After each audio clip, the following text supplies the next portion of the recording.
Hello everyone, this is Jesus Marti from Abilista. This video is a walkthrough on the idea brief canvas that we created at Abilista. I will briefly describe what is the idea brief canvas and then explain how to fill in each one of the sections in the canvas.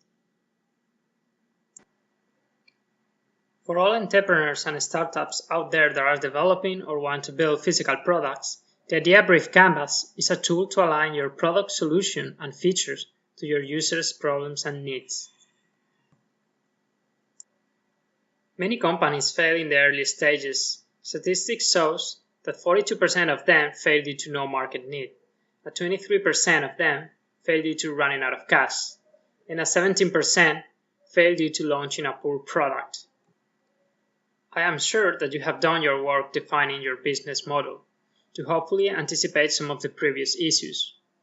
However, it is common that as you move into the solution development, the focus on the problem and the user needs fades away, and the features and requirements hardly link back to the original problem anymore.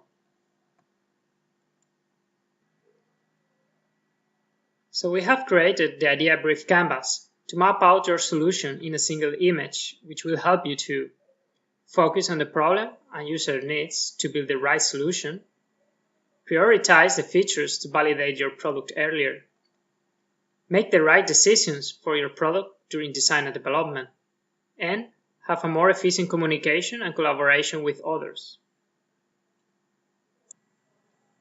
This is the actual template of the idea brief canvas to help you address that disconnect between the features and requirements and the user needs. The canvas is filled starting from the top left quadrant and moving sequentially to the right side of the canvas. I will go through each one of the individual sections next. The first item in the canvas is the problem. You start by defining the problem statement that you should have discovered in your market research and user interviews. Make sure that your problem is a genuine problem that your users have. Include a reference to your target user. It must not mention your solution yet, and it should be brief and to the point. It then helps to visualize the problem that your target users have by presenting a situation in which they are facing this particular problem. Again, be brief. Next, define the user needs by extracting them from the problem statement. The user needs represent what the users desire to accomplish or look for in your product. Make sure to list them by priority based on your user research. Then describe the product solution that addresses those user needs and problem. This should be a high-level description of your solution and should not include any technical features. Now you can define the features of your product by linking them to the user needs, which will automatically be sorted by priority if you follow the same order as for the user needs. As support information, you will fill in the competitors, either direct or indirect. For instance, think about what solution your target users are currently using to solve their problem or get by in their lives. List any other external factors that may have an impact in the development of your product, such as your business requirements, any project milestones that you should meet, your budget constraints, any country regulations and industry standards for your product, or your estimated retail price, among others.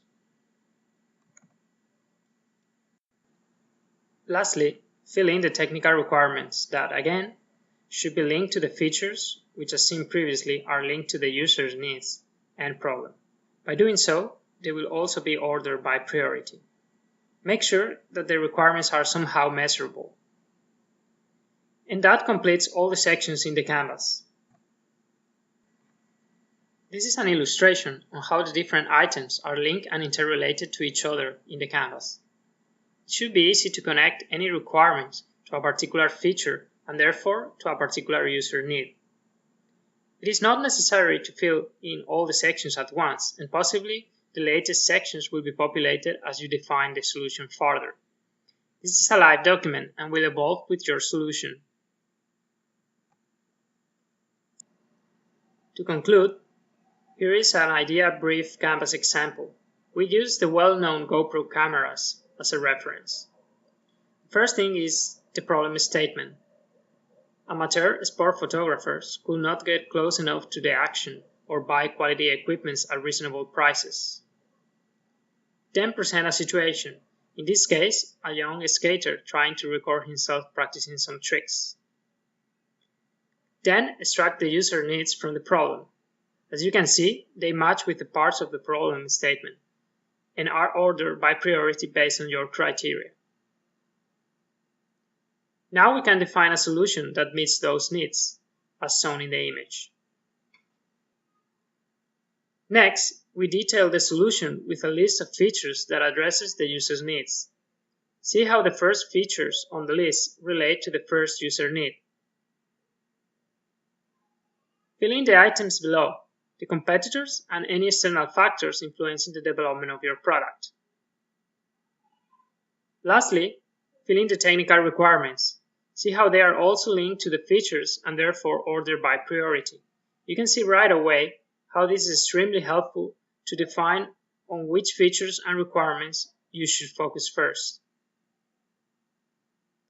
There is no need to fill all the requirements at this stage, just the main ones.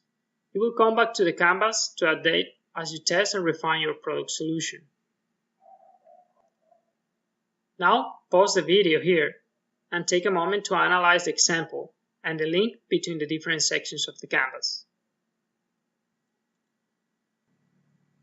So I have covered the basic steps to fill in the idea brief canvas. As you can see, it is a quick and agile tool to get you started. You can get the link to the template and other resources in the description. Subscribe to our YouTube channel and visit our site to learn more.